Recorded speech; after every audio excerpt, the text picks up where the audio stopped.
ভোটের আগে জনতা জনার্দনের মন পেতে মরিয়া সব দলের প্রার্থীরা। অভিনব কায়দায় তাই প্রচারে মন দিয়েছেন সকলে। কেউ সাধারণের হেসেলে গিয়ে করছেন রান্না, কেউ আবার কাস্তে হাতে নেমে পড়েছেন ধান কাটতে, যেমনটা করলেন আরামবাগের তৃণমূল প্রার্থী মিতালি বাগ।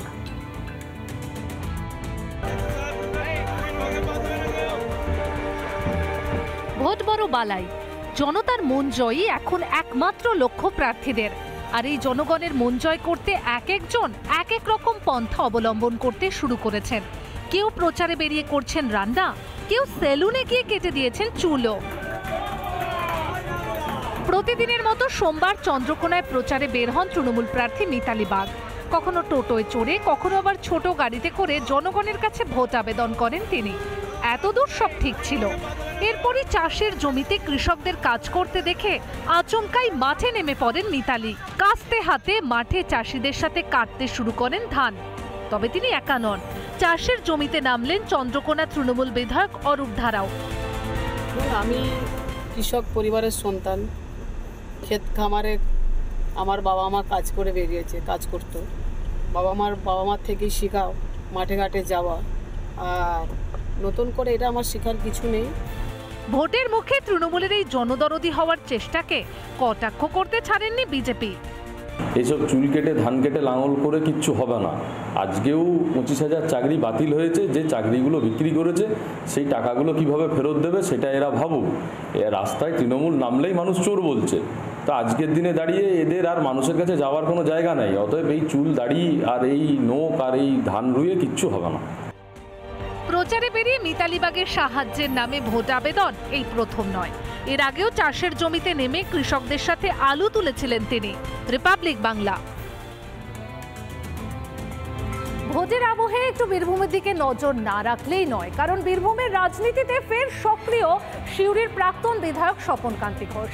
এদিন শতাব্দী রায়ের মনোনয়ন পেশের দিন বহু বছর পর সিউড়ির কার্যালয়ে দেখা গেল স্বপন কান্তিকে। তাহলে কি গোসা ভেঙে এবার ভোটের মুখে শতাব্দীর হয়ে প্রচারে নামবেন স্বপন কান্তি?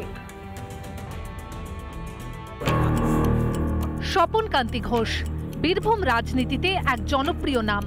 সিউড়ির প্রাক্তন বিধায়ক স্বপন কান্তি বিধায়ক থাকার সময় সিউড়ির জল প্রকল্পে দুর্নীতির অভিযোগ তুলে জেলার রাজনীতি থেকে অনীহা প্রকাশ করেছিলেন।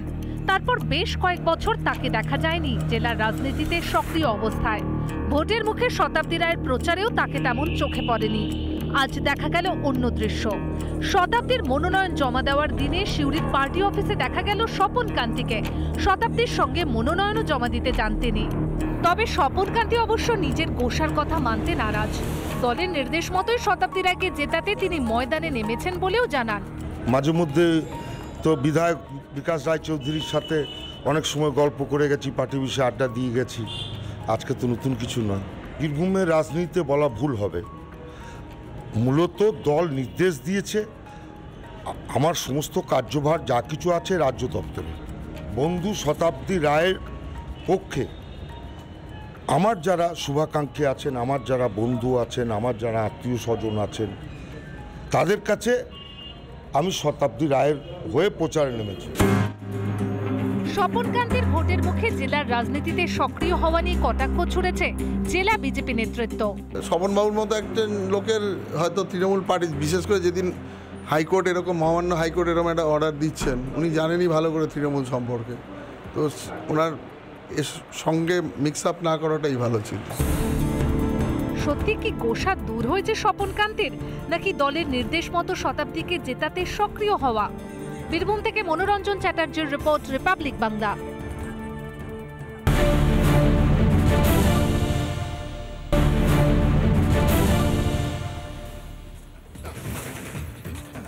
ভোটের ময়দানে কি ঘটছে চলুন এবার একটু সেদিকে নজর রাখি। ভোটের প্রচারে গিয়ে কুকথার ফুলঝুরি তৃণমূলের সর্বভারতীয় সাধারণ সম্পাদকের গলায়। বিজেপিকে দুর্নীতিগ্রস্ত বলে আক্রমণ অভিষেক বন্দ্যোপাধ্যায়ের। তবে দিলীপ ঘোষও ছেড়ে কথা বলার পাত্র নন। চা চক্রে যোগ দিয়ে অভিষেককে পাল্টা আক্রমণ শানালেন বর্ধমান দুর্গাপুরের বিজেপি প্রার্থী দিলীপ ঘোষ। সব পাতাখোর, 2 নম্বরই, চোর, ছ্যাচোর, চিটিংবাজ, ঘুষখোর, সব 2 নম্বরই বিজেপি, সব 2 নম্বরই।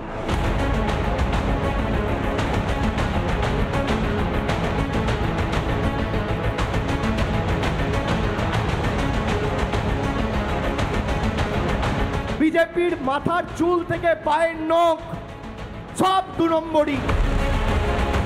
ফের বিস্ফোরক তৃণমূলের সেকেন্ড ইন কমান্ড। নির্বাচনী প্রচারে গিয়ে বেনচির আক্রমণ বিরোধী দলকে। শুধু এইটুকু নয়, বিজেপি নেতা কর্মীদের প্রতিও কুরুচিকর মন্তব্য করলেন অভিষেক বন্দ্যোপাধ্যায়। আপনার পাড়ায়, এলাকায়, গ্রামে, অঞ্চলে কোনো ভদ্র মার্জিত সভ্য শিক্ষিত লোক দেখবেন বিজেপি করে না। সব পাতাখোর, 2 নম্বরই, চোর, ছ্যাচোর, চিটিংবাজ, ঘুষখোর, সব 2 নম্বরই বিজেপিতে, সব 2 নম্বরই। রানাঘাটে মুকুটমণি অধিকারীর সমর্থনে প্রচারে গিয়ে এমন মন্তব্য করলেন অভিষেক ব্যানার্জি। অথচ সেই মুকুটমণি অধিকারী কিছুদিন আগে পর্যন্ত পরিচিত ছিলেন বিজেপি বিধায়ক হিসেবে। যদিও অভিষেক ব্যানার্জিকে পাল্টা আক্রমণ করতে ছাড়েননি বর্ধমান দুর্গাপুরের বিজেপি প্রার্থী দিলীপ ঘোষ। উনি একমাত্র ভদ্রলোক আছে যার বাড়ির বউ থেকে মেয়ে, চাকর বাকর সবাই কিডনি ডাকছে, রাস্তায় সোনা নিয়ে যাচ্ছে, লোক চোর চোর আওয়াজ দিচ্ছে। তার 14 পুরুষ চোর, বাড়ির চাকর বাকর, কুকুর বিড়ালও চোর। এই কালচার নিয়ে এসছে ব্যানার্জি পরিবার, আর আজকে মুখ্যমন্ত্রীকেও চোর চোর শুনতে হচ্ছে ওনার জন্য। প্রাক্তন বিজেপি বিধায়ককে দলে নিয়েছে তৃণমূল, আবার তিনি প্রার্থীও হয়েছেন রানাঘাট লোকসভা কেন্দ্রে।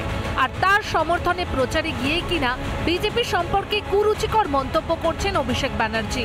তৃণমূলের সর্বভারতীয় সাধারণ সম্পাদকের এমন মন্তব্যে সরগরম রাজ্য রাজনীতি। রিপাবলিক বাংলা। ভোটের মুখে বারবার কি টার্গেট বিরোধীরা? এবার বাগদায় প্রচারে বেরিয়ে হামলার অভিযোগ তুললেন বনগাঁর বিজেপি প্রার্থী শান্তনু ঠাকুর। অভিযোগের তীর সেই শাসক দলের দিকে। হামলার প্রতিবাদে অবস্থান বিজেপির নেতা কর্মীদের। শান্তনু ঠাকুর জিন্দাবাদ, শান্তনু ঠাকুর জিন্দাবাদ।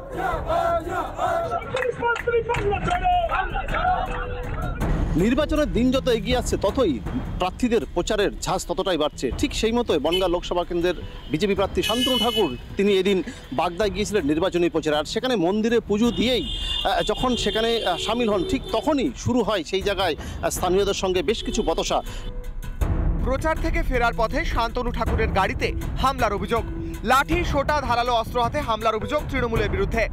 এখানের যে রাধাকৃষ্ণ মন্দির আছে সেই মন্দিরে প্রণাম করতে যাবে যখন, তখন তৃণমূলের কিছু হারমান মহিলা এবং পুরুষ উভয় মদ্যপ অবস্থাতে আমাদের উপরে অ্যাটাক করেছে, আমাদের মা বোনদের মাথা ফাটিয়ে দিয়েছে। হামলার ঘটনায় আহত একাধিক বিজেপি কর্মী। ওখানে প্রচুর পরিমাণে টিএমসির যে গোন্ডা বাহিনীরা ছিল ওখানে, ওরা তো আগে থেকেই আমাদের উপরে হামলা করবে এরকম একটা পরিকল্পনা নিয়ে ছিল। ঠাকুরমশাইয়ের উপর হামলা এবং প্রতিটা মানুষের উপর হামলা, মহিলাদের মেরেছে। যদিও অভিযোগ অস্বীকার করেছে তৃণমূল।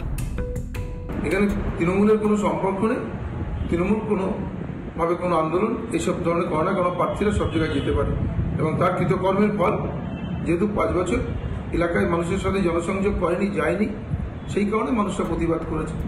হামলার ঘটনার প্রতিবাদে অবস্থান বিক্ষোভ দেখায় বিজেপি।